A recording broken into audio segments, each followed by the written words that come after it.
Hey everybody, I'm back. Um, I'll try to get the video up and running, but right now I just got the audio, which is cool. Uh, I wanted to finish up with Thor, and I know I left off with that they made him a sopping mess, and I wanted to emphasize more on that. I personally felt that they messed up on him. They put him in a situation, like I said, with his dad being dead, brother, mother, and now his sister. So he doesn't have any true family. The Warriors three with Sif, they're dead, and he doesn't have anybody to truly rely on. Jane Foster and he are not an item, and he doesn't have that connection that much to Midgard anymore, only through the Avengers. And that is the reason why I personally felt that that by making him more close to how his dad used to be, just very obstinate and forth about that he is the protector of the nine realms and there's nobody else that's going to protect the nine realms except him, and having him internalize his anger and his rage into himself, that it just becomes more of his powers are coming out in certain ways. Like New Asgard is covered with thunder and lightning almost at certain times of the day, and the people of New Asgard are very very afraid of that whole situation. And while having Thor feeling that way and bringing in the Hulk, Banner Hulk, of course, he talks to Thor, and in a way, it's like Banner is telling Thor the same things that Thor told Hulk in Thor Ragnarok. While Thor is listening to all of this, he's realizing that yes, he may have lost Asgard, um he may have lost most of the Asgardians, but there's still some alive, and he does have a family. It's the Avengers, and they can't do this without Thor. They can't do this without Thor. They need Thor. Um, and having Thor listening to this and realizing over the course of ever since he got exiled from Asgard by his father's been teaching him a lesson. His father has been always teaching him lessons, and it's more in the fact that you can't that you as a king, you have the right to defend your home, but in due circumstances he should rely on other help. And having the Avengers with him and able to take down Thanos, and he failed the first time because he went on his own. He didn't truly go to Earth and talk to the Avengers and tell them, hey, this is what's going on, and I need to do this, and formulate a plan. He just went off on his own. Um, and that's just Thor being Thor. He feels like, nope, I have to take care of this. This is my situation. This is my problem. I have to take care of it. So in a way, you created more problems. In a way, Thor created more problems for himself. I felt that was a good way of putting him in Infinity War, in a situation where he feels that the same way Tony and Steve feel, that should he have came back for the Avengers, should he have told them that he was alive and formulated a plan with them, that he should have went back to Midgard, went back to Earth, of course. And um and he feels that he made a lot of problems. He didn't that and that he wasn't powerful enough to stop Thanos the first time, and he wasn't strong enough to take care of Thanos the second time. And if you really think about it, Thor as a character, he should have no problem killing Thanos. So why didn't he go for the head? And that should have been a question that all of us should have been asking. Like, he's a warrior, and him being a warrior and a fighter and also kills things, he knows that Thanos is going to wipe out half the population. So from his perspective, he should just kill Thanos. Like, no, just kill him. So why didn't he just go for the head? Why didn't he just, shoot a thunder and lightning at his body and make him fall down, and then throw the axe right at his chest as he's sitting there trying to do the snap, or throw the axe right at his hand and go straight for a wrist? Why didn't he do something? Why wasn't he vicious? Why wasn't he cruel? Why wasn't he the person that he was in a way back in his first movie, that he needs to be cold-hearted because this guy is going to destroy everything. And those are the questions that us as an audience should be able to ask. Is that something that we're going to revisit in Endgame? And having him seething and angry and bitter, we can also feel the same way, because a lot of us are not going to resort to alcoholism or letting our bodies go. Some of us internalize our emotions, and a good amount of us don't want to talk to anybody about it. We feel that this is something that we should handle, we should figure out. And for Thor, he's thinking about all the way back to the first to when he first got exiled, all the way those stories and all those things through those movies, all the way up to Infinity War, and having him think about that as a character, he realizing that he screwed up.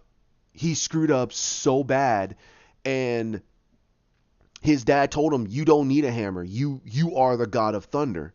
And we saw that in Thor Ragnarok. So why did he need another axe? He could have just picked up a sword, charged the sword up with his thunder, and just flew right in and just said whatever. He didn't truly need another weapon. He could have used his powers, his newfound god powers, to go anywhere he wants. They could have shown that he can actually open a rainbow bridge by his own power. He didn't need Stormbreaker, or he didn't need Mjolnir.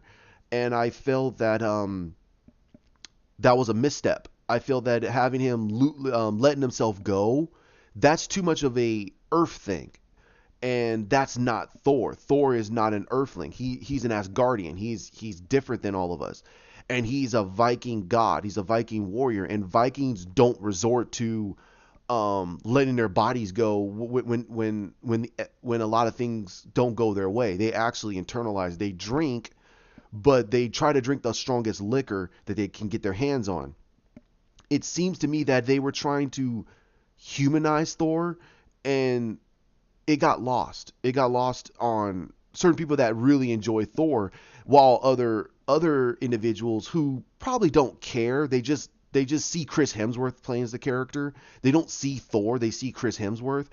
And that's where I feel that the comedy was really, really bad.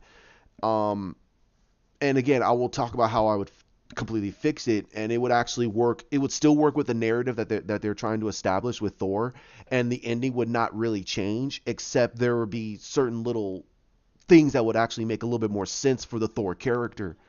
And having that work would make a whole bunch more sense. Now, um, now I want to talk about the time travel. And this is the part that I know a lot of people, and I know that John Aaron got really mad about it. I know that Ben Everts, he understood when I listened to their podcast, but you could tell that John Aaron was very, very upset that they used time travel, but the way they explained it and the way that the story unfolded, it made no sense. And I completely agree with them, because when they were throwing out the butterfly effect, when they were throwing out the malleable timeline, which is from Back to the Future, when they were talking about Bill and Ted's Excellent Adventure, when they were talking about all these other time travel movies, you had Bruce Banner as the Hulk flat out trying to tell him, "You're wrong. That's not how time travel works." When you had already a scene or two ago, he straight up says that quantum physics is completely out of his wheelhouse. He doesn't truly understand it. So if you don't understand it, and this is out of your wheelhouse, how can you say that what these guys are talking about, if Back to the Future or all these other movies, that they're wrong or right? How do you know? And also, you have Tony Stark come in, and for some reason he knows quantum physics and quantum theories and malleable timelines and such like that. He's almost like the Eobard Thawne of the DC of the MCU for time travel. Like, he knows exactly how time travel works. And I'm like, wait a minute, he shouldn't know this. This is way out of his wheelhouse. And that's where I feel that as a audience goer, no, not even an audience goer, as a comic book reader, and even a person that I understand and respect what they were trying to do with Tony. They're trying to make him the jack of all trades, like he can always have the answer. They're trying to truly make Tony Stark the Reed Richards of the MCU, and I feel that that's a complete disservice to his character because you've never established anybody else to be the Tony Stark of the MCU, and you don't have anybody else that can fill that gap. Now you pretty much lost the true brains of the MCU. And if you even introduce Reed Richards and have him talk, they're all going to say, "Well, he he's just a he all he is." And here's what the audience is going to think: he's just another Tony Stark, but he's not as debonair, or he's not as flamboyant. He's not as that playboy that Tony Stark has established himself for the past, let's say, 17 years. And I personally feel that that's a huge disservice to Reed Richards because our comic book fans are going to say, well, that is Reed Richards. This is the Reed Richards that we all know from the comic books, and it's going to cause even more feuds between within the fandom, and or you're going to have people that just don't give, and again that completes a massive disservice for Reed Richards' character because that is his character. He is the guy. He is the true brains of the MCU. If anything goes wrong, if it's about time travel, if it's about malleable time travel, if it's about quantum physics, it's an astro theory, if it's about cosmic theory, anything that has relevance to the universe, they go to Reed Richards. They don't go to Tony Stark. If they want technology, advanced technologies, or mechanics, they go to Tony Stark. If they want to know anything about physics, they go to Hank Pym. If they want to know anything about genetics, um, they go to Hank McCoy, the Beast from the X-Men. If they want to know chemistry, or radio or nuclear fission or nuclear theory, they go to Bruce Banner. There's people that have specializations that really make the universe work because they are the true brains. T'Challa's even on that level. So I feel that having Tony be their Reed Richards, their quote unquote Reed Richards, is a complete disservice to Tony Stark's character because he is not that smart. And even if he didn't know much about quantum theory, he shouldn't have been able to completely create the Mobius strip to actually for them to be able to bend and flex time the way they need to using the Pym particles. That should have taken Tony years to figure out, and a lot of hours and hours. Even with Friday and that computer was only programmed with the knowledge that Tony has, and whatever it can get its information on, and that computer can only do as much as what Tony programmed into it. So if Tony upgraded its upgraded database, it could maybe be able to find out. But that's also suspending disbelief, and I'll be perfectly fine because that's Tony Stark. He always advances his technology. Um, However, the way they explained time travel in that movie was so confusing, and I don't want to get into the verbatim, but the way Bruce Banner, in a nutshell, explained it is whatever you do in the past does not affect your future. Okay, but if a person leaves outside of that time and doesn't come back, then whatever they did in that past affects that person, that future. So that means, in a way, you created an alternate timeline. Duh.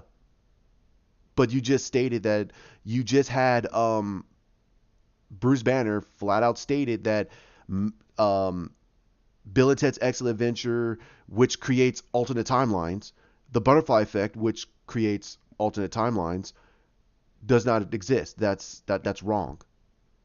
So again, you're putting into this whole effect that Bruce Banner is supposed to know all this stuff. However, it doesn't make absolute sense to the character, and that he's completely wrong. That's how I feel about it. So why are we listening to Bruce Banner? Why are we listening to this version of Bruce Banner who's in a nutshell doesn't know jack squat right now? Um, and I think that that's how people were gonna take it. They can use that line as a defense, say, well, he's wrong, so why are we talking about this? But as of right now, he is their expert. That's like going to a mechanic. That's like going to a person that built that a mechanic who didn't build your car. You built it from scratch, and you take it to the mechanic, and he says, well, hey, there's a piston wrong. But you're like, that doesn't sound like a piston. I built this car from scratch. It sounds like it could be a carburetor. He goes, no, that sounds like a piston to me. Well, let me look at it. And then he looks at it, and then he comes back and says, no, it's a piston. And you're going, okay, well, all right, let me take it home, and I'll look at it, and I'll get back to you. And you got to find out, no, it's the carburetor. The piston has nothing to do with it. What? Okay, then why? You'll need to unlock your phone. Hold on.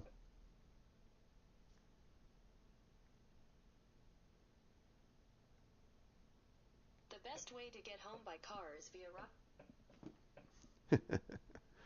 All right, I'm sorry about that. That was my phone. So now you have them go back in time. And I personally feel that them taking the stones out of each and every time frame, that in itself was one of the stupidest things they could have did. They didn't need to do that. They honestly didn't need to do that. You could have had it where they could have went back one time, and literally went back in time to go get the time stone. That's all they needed. They could have went back in time, grabbed the time stone, brought it back to the future, and used it, and got Wong or somebody that's powerful enough to use the time stone to reverse time. And Wong would have said, "Screw it. There's no Sorcerer Supreme. He's the only one that knows magic, and he knows all the books inside of the Sanctum Sanctorum, and also in the Temple of the Ancient One. So he should be able to utilize the power of the Time Stone." He even stated that he knows a lot of the magics. He taught Stephen Strange. He gave him the books he needed to learn. So I personally felt that they could have used Wong throughout that movie and had Wong use the time stone and reverse time all the way back to 5 years right before the snap, and try to kill Thanos, and Thanos goes, how the hell did this happen? And basically gets the heck out of there. He gets the heck out of there, and now you have this whole cat and mouse game where Thanos is trying to get away, but his body is so messed up from what happened that he's not utilizing the snap the way he needs to. His body's not at full strength. And if he does do it, he will die, and he doesn't know if the snap is really going to work. So you could have wrote that all in, and you have the Avengers hunting him down, looking for him. They could have met up with Captain Marvel in space. You could have had them going, just traveling throughout space, trying to hunt this guy down. And when his body finally does get back at full strength, he knows that I don't have my army. They're gone. They wiped them almost all out. He doesn't have the Black Order, and he doesn't have Nebula. He doesn't have Nebula or Gamora. So he goes, okay, you know what? Screw this. I'm gonna do the snap. He does the snap, and it brings back the ones that he wants, and wipes out half the universe. Um, anyway, but you could have brought it in that someone saved them.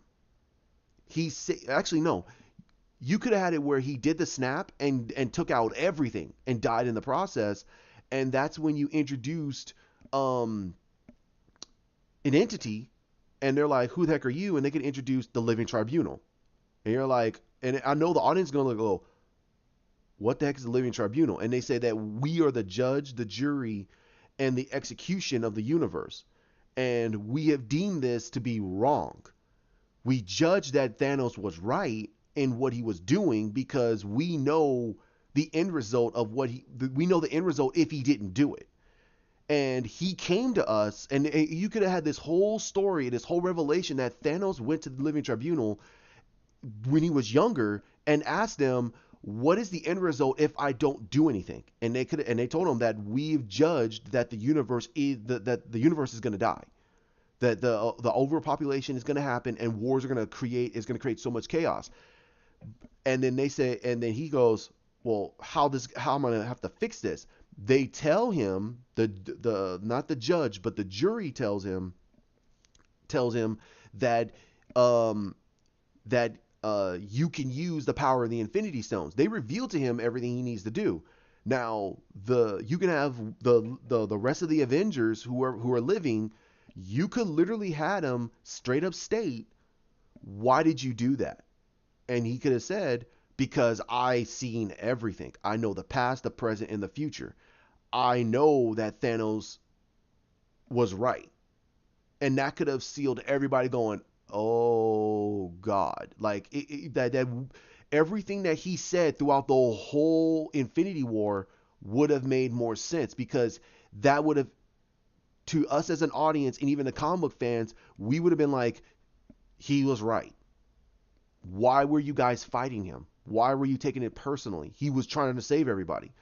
So you could have had this whole thing where he says, but we have also deemed the fact that we think that the universe deserves a second chance. So we're giving you another chance to fix it.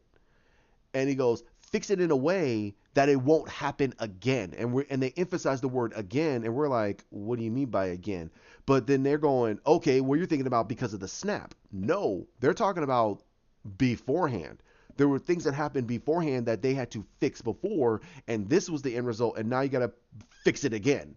So the snap was just a result because of this. Now there's something else that happened beforehand, and that could have, and through Kevin Feige, through the Fox acquisition, because they have the X-Men and also they have the Fantastic Four, that we would have, the people who, the comic book readers would have pieced it together like, oh, maybe something with the X-Men and Doctor Doom or Galactus or Apocalypse or any one of those characters in those IPs. They were the ones that upset the universe so bad that they had to fix it, and now Thanos was the end result villain for this whole situation, and now they got to fix it again. And he says, this is the last time we got to fix it. Okay, we got to fix it in a way that makes it so this does not ever happen again. Because they can use that it was the Phoenix, they can use it as it was Doctor Doom, it could be Apocalypse, because he is a part, he's part celestial, he's a celestial being. um he is human, but he has celestial armor and power, so he got advanced further because of the celestials. And and and you could have had Doctor Doom. He could have had Doom power. He made God power. We don't know. We don't know. And they could easily left those seeds in the movie in Endgame to tell us that they're fixing it again. They're doing it again. So you could have had them break into teams of two like they did in the movie. They all go back into these certain time frames because the Living Tribunal gave them the ability to do it. He goes, all you got to do is do this, this, and this, and I would know because I'm everywhere. So it's not like if they go back in time, they're going to meet another Living Tribunal. No, he's everywhere. He's an aspect of everywhere. And then they go back in time, and he says that you gotta do these small things to lead to the fact that Thanos cannot do the snap. So they don't grab the stones. And he tells them what the stones are. So he says the stones are an aspect of the universe. You can't just grab one at a time and think that that's gonna fix everything. You can't just do this and things are not gonna unfold. You're going back into your pasts. So you got to be very careful what you do because it can affect your futures. So that would have made all of us go, "Oh wow." So now the stakes are even more important because whatever they change in the past will truly affect the future. And and that would have made a lot of people feel better about it. Like I personally feel that they should have, if they were going to create a rule. And again, they don't. You guys don't. I'm not saying that you have to use what I say. That's perfectly fine. But what I'm trying to say is that you have to create. If you're going to create a rule of time travel, stick to the rule. You can bend it. You can, but you can't break it. And what they did in Endgame is they broke it. And I will talk about that because of the ending and what and how it truly affects for the rest of the MCU itself. So let's get to that.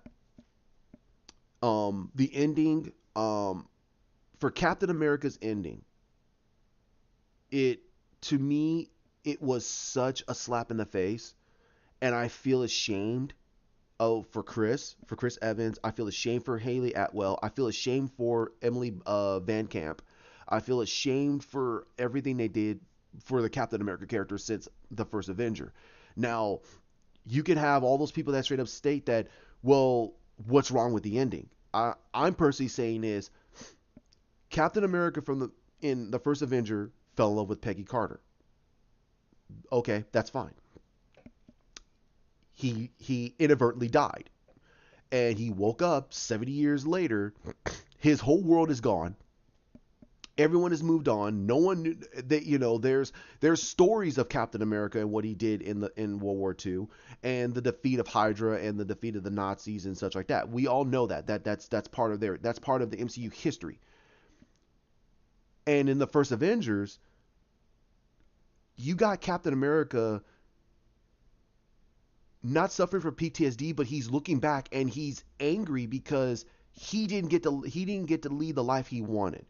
And now he's 7 years out of date, and um he's now a guy that is quite possibly um suffering from broken home. Like, he doesn't have a true home anymore. He doesn't have any purpose. He doesn't know what he's supposed to be doing with his life. He's not in war anymore. And he says, I'm a soldier. I'm belong on the battlefield. So you have Nick Fury that gives him the Avengers Initiative and says, we got more people. We got all these new people, and um and we want to bring you in. So we get the first Avengers movie, and from his perspective, yeah, he's a super soldier, but he's around a literal god.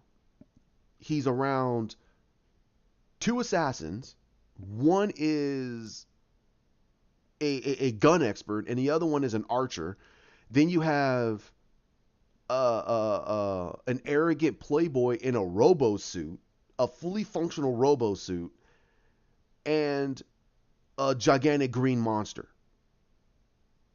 So from Steve's perspective, he's in a band of freaks. I mean, from his perspective, I mean, think about it in 1940s perspective. He's in a band of freaks. What the heck are they going to do? He doesn't know how to lead them. He doesn't know that much about them. He doesn't know, he doesn't know yet.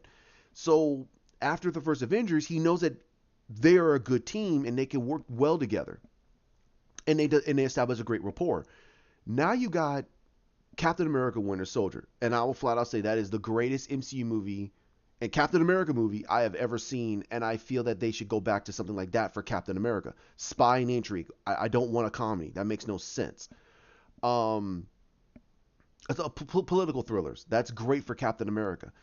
Um, but you get him in Winter Soldier, and you got him more as he's still trying to find his place, and he's trying to envelop everything that's going on, because he doesn't know nothing about Star Wars. He doesn't know nothing about certain musics. He doesn't know a lot about certain pop cultures. He's trying to figure everything out, and he's trying to become more inclusive into this new decade, this new generation actually.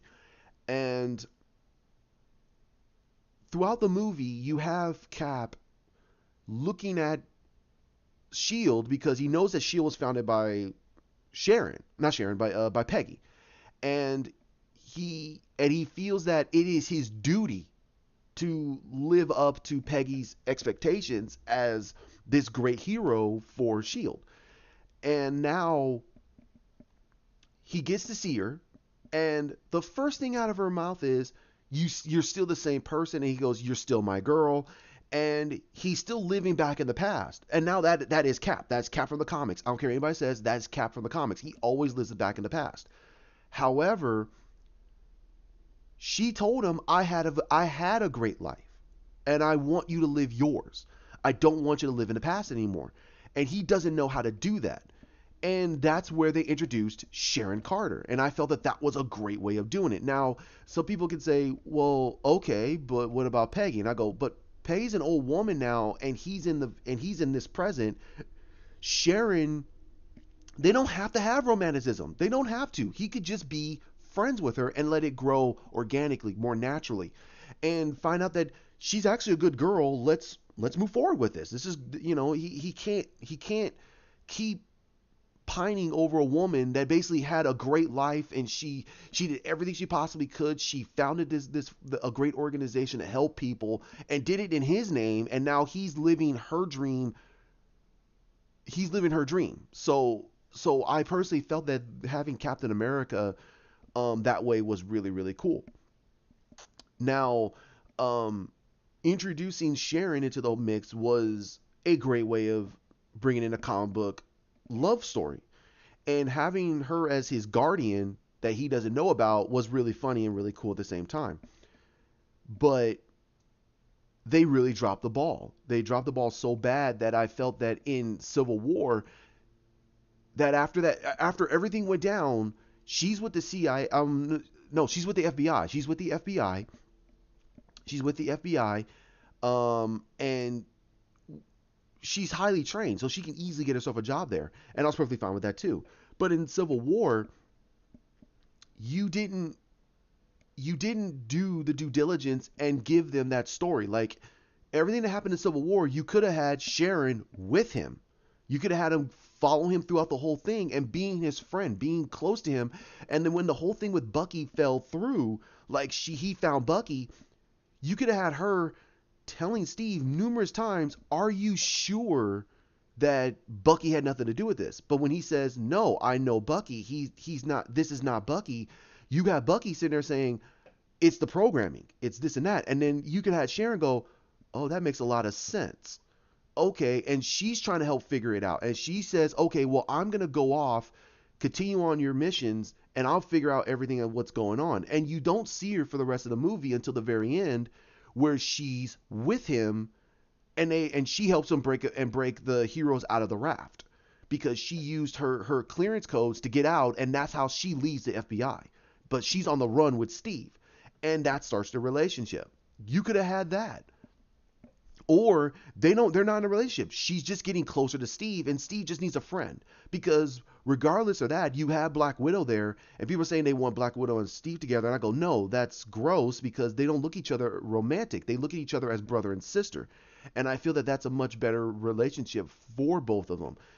Um, Black Widow in that movie was so underserved in Endgame and and overserved in Infinity War. I felt that her character in Infinity War was a little weird, but it served a purpose.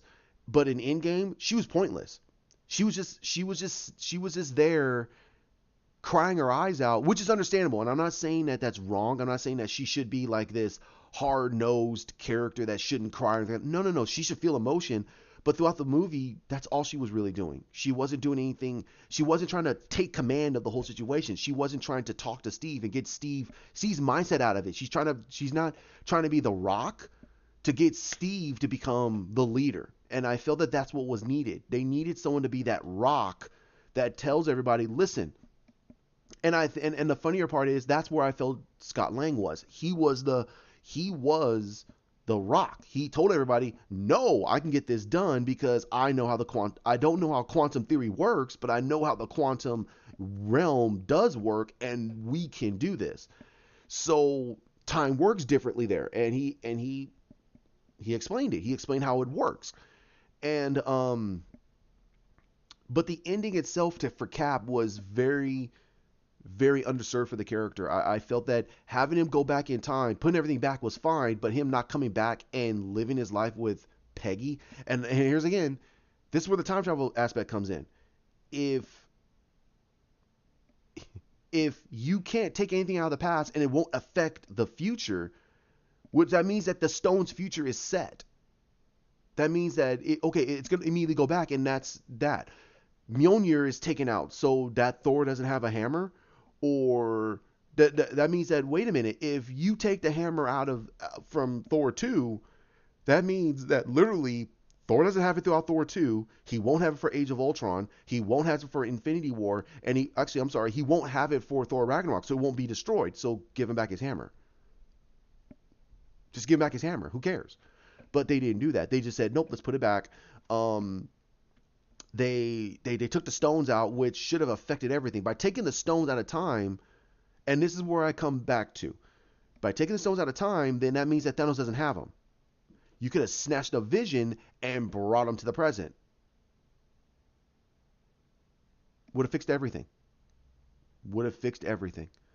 And then two, and the reason why I say this is because if Cap goes back to 1945 and live his life with Peggy, then why the hell is he there? That means he affected time. But if he doesn't, but if they taking him out does not affect time, does not affect the future, or from Banner's words, affect that your personal future, then why the hell does Captain America, why does Steve Rogers get to live his life and appear as an old man there? That makes absolutely no sense. It makes no sense because that means that he did affect time. And again, when you do time travel rules, you set them in stone, and you can bend it, but you don't break it. And this is where I get to, and I explain this a lot to on the forums, and I explained this at one time on the forums. I even told this to a couple of my associates at work. When you try to explain their time travel rules in Endgame, you seem like that. You seem like that conspiracy theorist. You seem like that Fox Mulder that's stringing everything along to say, okay, this is how they did it. This is how it works, and everybody's gonna look at you and go, dude, who cares? Who cares? Dude, it's just a movie. It's just a movie. And this is where I've said that, and I will say right here, this is where Banner, this is the line that Banner could have fixed everything. He could have said, wait a minute, those are movies. This is real life. Why are you using the rules of those movies to explain this? Dude, don't worry about it. And I think that all of them have been like, huh? Well, this is how it's going to work. So basically, by it being such a cluster F at towards the end of the movie, we all could have been like, okay, dude, whatever. It's just a stupid movie, whatever. But it's dumb. We wouldn't be angry. I wouldn't personally be angry. I would just call it flat out what it is. It's stupid. And it's the dumbest way to explain time travel.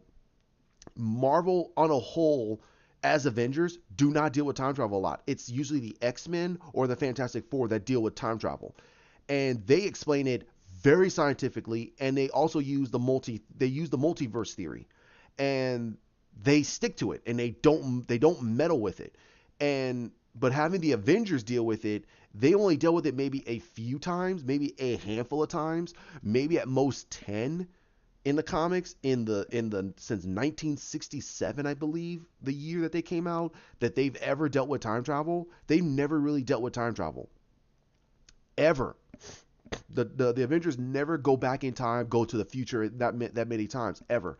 So the Russos and Kevin Feige really screwed up the ending. It makes no sense for Captain America, and to me, it really affects the rest of the MCU because of two things. No, a few things. Not two things, a few things. One, you don't have your Captain America is not a strong individual. Falcon is not very strong. And also, having Steve give the shield to Falcon makes no sense to his character because Falcon is already an established hero. You have James Buchanan Barnes, who's in the middle of his redemption, and you don't give him the shield to try to live up to that expectation. Listen, everyone forgets one thing about this relationship between Steve and Bucky in the MCU. These guys are brothers. They're brothers. They've known each other since they were kids. James wanted to bring Steve into their home after he lost his mom and his dad. To me, it felt that they wanted the POC character in place for Captain America because that happened in the comics, and I feel that's a huge disservice to Falcon. I feel that James Mackey is a token. He's a token. Let's just call it what that is. He's token. It's stupid. I'm not saying that Falcon shouldn't get it, but what I'm saying is that Falcon is already, Sam Wilson's already established as Falcon. Bucky is not established as anybody.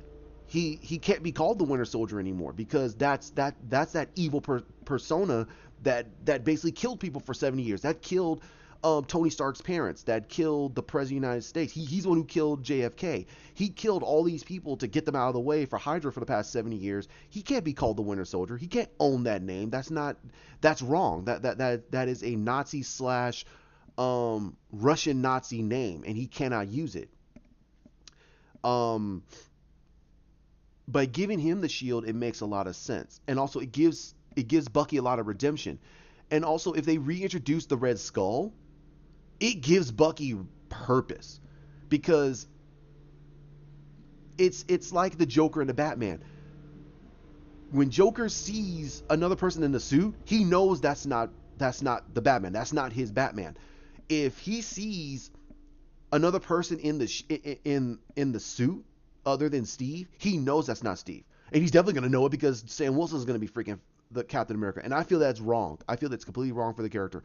I feel it's not right for his character right now because he's already a great established character, but not giving it to Bucky, not giving him that redemption, and then you could have had two and a half, maybe three more movies, and have him slowly go, you know what, I can't hold this shield anymore, and he gives it to Sam. He gives it to Sam, and Sam goes, dude, I can't hold this shield. This is yours. He goes, no, Steve gave it to me. He was Captain America, and he passed it off to me. I'm Captain America, and I pass it off to you. I can't hold the shield because I feel that I'm living in Steve's shadow. You are not living in Steve's shadow. You could become a great Captain America. I need to find out who I am. And that would have been a great pass off. But they didn't do it. They didn't have no foresight because they wanted to give a POC character such a monumental title, and I feel that was wrong. I feel that was wrong. And me being an African American myself, actually, I'm sorry, being black, I feel that giving it to Anthony Mackie was a huge tokenized shield to his face, and I feel that was wrong. I feel that the Russos should never. I'm sorry. I feel that Kevin Feige should never have done that. I feel that the Russos probably did not want to do it either. I feel that honestly they probably wanted to give it to Bucky, which made a lot of sense. And for any other director that wants to do more Captain America movies, it could have been great to have Bucky in there. You could have Bucky in there with Sam Wilson. You could have those Captain America Falcon stories, and you have Falcon being that Jiminy Cricket. He's trying to tell Bucky, hey, wait a minute, wouldn't Steve want to do this? And he goes, I got to find my own way. Let's do it this way. And Sam's like, okay. And you can have great little levels of stories until Bucky realizes that he's doing things the wrong way, even though he is doing it his way, but it's still not the Captain America way. And that's when you have him just pass off the shield, and it's perfectly fine. All of us would have been like, you know what, that's perfectly fine. We'd have been perfectly fine with it. I would have been perfectly fine with it. It would have been. It's not the fact that he's the third Captain America with the shield. It's just it makes more of a great transition to from it being from Steve to Bucky to Sam than anything else. I feel that having Thor go out with space with the Guardians of the Galaxy makes absolutely no sense. I feel that makes absolutely no sense. I feel that the first thing they should have done with Thor is they should have had Thor take Stormbreaker, and he opens the Rainbow Bridge and tell the people of New Asgard he will return when he acknowledges his failures, and he becomes the king that they deserve. And he gives the title to Valkyrie, and she goes, I'm not the right person for the job. And he goes, for right now, you are. You know how to lead these people. They trust you and they love you. I'm not that person yet. I have to find my way. And he goes off the rain and he goes through the Rainbow Bridge and literally disappears. And you're going, okay, so what's gonna happen now? Well, you can literally establish that Thor is rebuilding Asgard. He's rebuilding it. He's taking his time, but he's going to rebuild it. He's going to make it stronger. He's going to make it better. He wants his people to have a home. Home is not Asgard. I mean, home is not Midgard. It's not New Asgard. He needs his people to be the center of the nine realms, and he feels that that's the purpose that his father, not told him in a way, but it's the thing that he knows his father would do. It would be rebuild Asgard in the nine realms as the center jewel of the nine realms. And he feels that he needs to do it, and he's going to do it. And that could have been the greatest ending to Thor's story. Hulk's story. After the defeat of Thanos and everybody's looking at Hulk, you have Hulk revert back to Banner, and Banner looks at everybody and he says that I have to go. And they're like, whoa, where are you going? And even after, and you could still have killed Tony. It'd have been fine. But after Tony's death, but right before Tony dies, Banner says, I have to go. I know what I have to do now. And he leaves. He generally leaves. He leaves, and you don't hear from Banner. And he's not at the funeral. And they're wondering why. And you're wondering, and I know a lot of people are gonna say, why? Why wouldn't Banner be there? They're science bros. They've been science bros. It's more as Banner at himself feels that because he held that gauntlet with the Hulk's strength and power, he should have been able to do the snap. He's the strongest one there is. And because of that, he couldn't do it. Tony died. And he feels that by being there, it's a consistent reminder that Hulk should have been the one that should have done the snap. He's the strongest one there is. Why the hell did Tony have to do it? And he feels that by being there, it's just going to cause more problems. So he basically just says, I got to go. And he leaves. And he sends his condolences to Pepper, and they all go, what the heck? But it's Thor that tells them, I know why he's leaving. And they're like, what do you mean? He goes, he feels responsible. It's not Hulk that feels, it's both Hulk and Banner that feel responsible. It's them that feel so responsible for what happened to Tony that they just don't want to be there. They don't want to be here. And then that's how Steve knows that Thor feels responsible and he's going to leave too. So you're like, okay, that makes a lot of sense. So they're leaving. So you got Thor and Hulk gone, and you got the rest of the Avengers are slowly starting to separate, and then um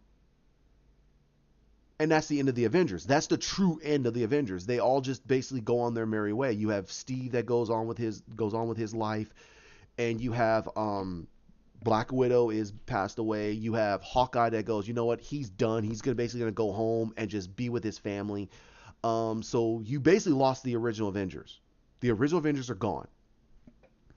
And at the end of the movie, after all the post credits, you could have shown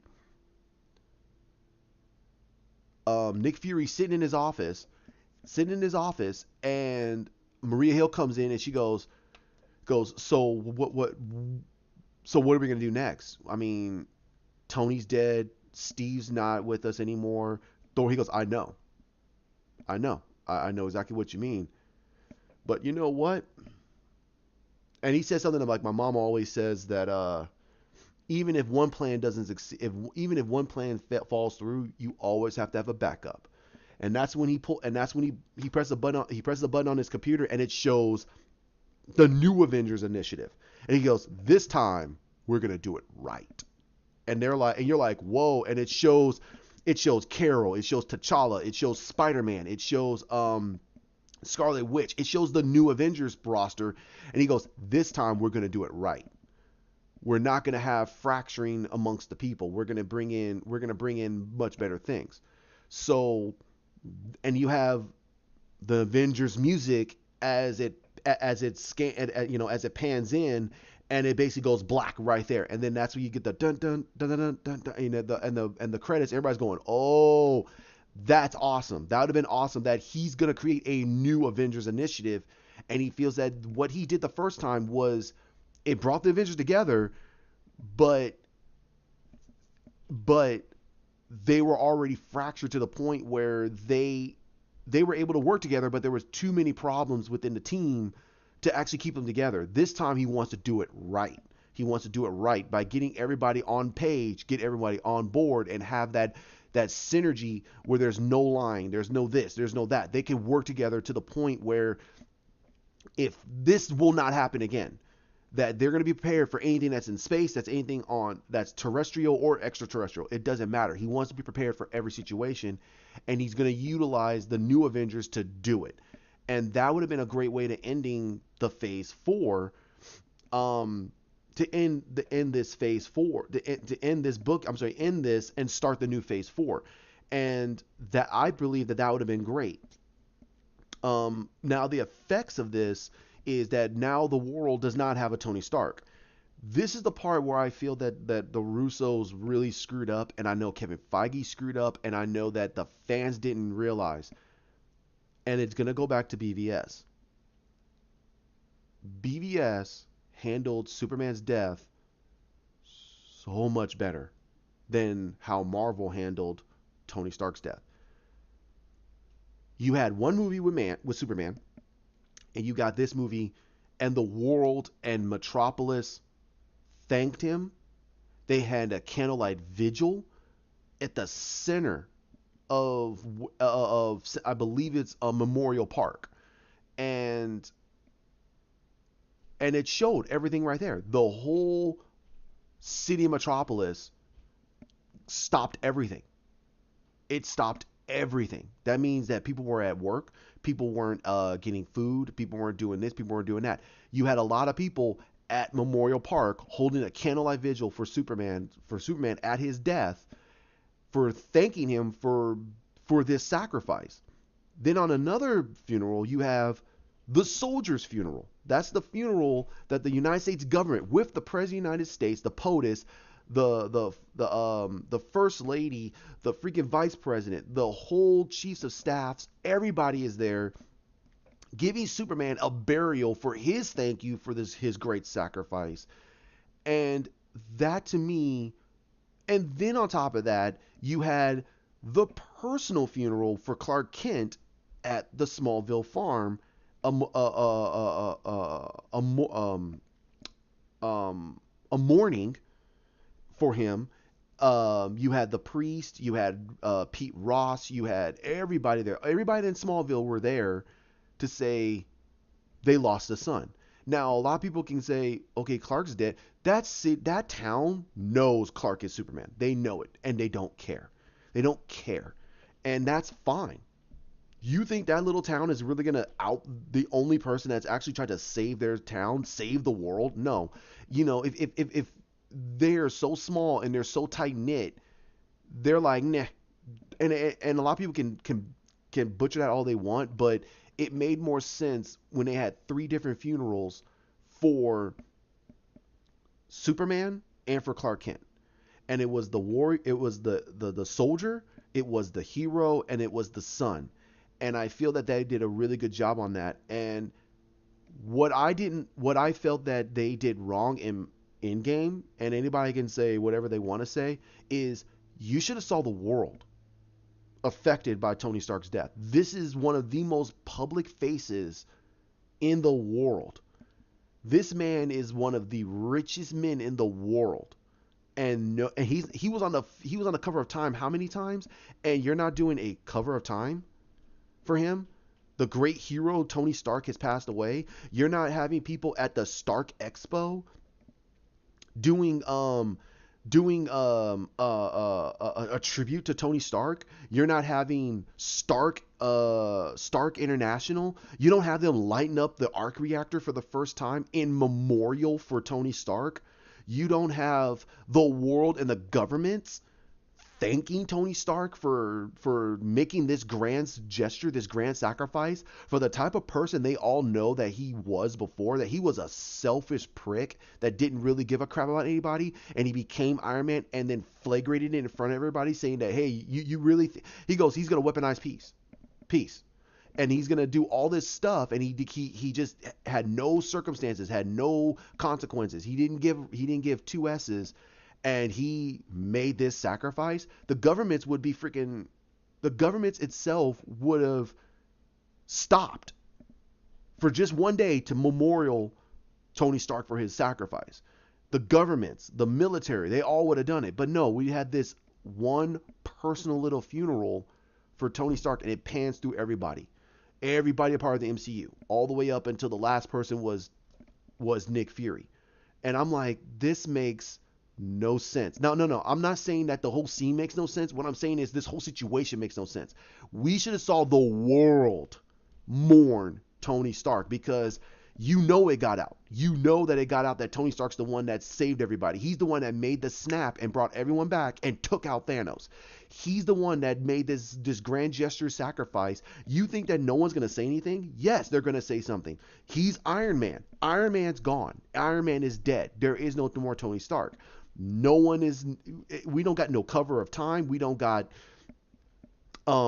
People's Digest. Nobody. Newsweek, Variety, Hollywood Reporter. Nobody is talking about this on the movie. In the movie, that Tony Stark is dead.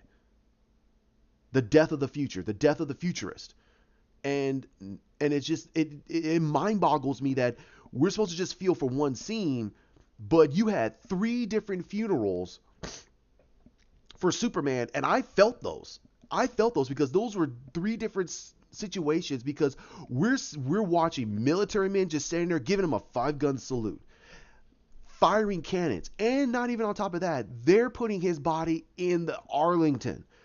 That is the place where you put the fallen heroes at, and they put Superman in there. You had a memorial in the center where the Black Zero event was, and that's their memorial for Superman.